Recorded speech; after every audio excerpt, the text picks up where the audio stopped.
Yan po, magandang umaga po sa atin lahat. Magtotorta po ng dilis. Yan po. Nahalo po, tinimplahan po yan. Yan. Halos lahat naman po ng karamihan alam lutuin yan. Ang sahog lang po niyan ay sibuyas po. Nilagyan ng sibuyas yan na dalawa. Hiniwa po ng maliliit. Hapo itlog, harina, asin, paminta. Yun lang po yan. Nasa sa inyo po kung gusto niyo ng mas maraming itlog. Kasi pag marami pong itlog, sigurado mas masarap.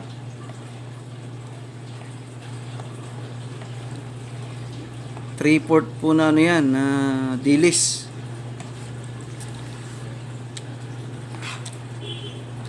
Three-fourth po yan na dilis.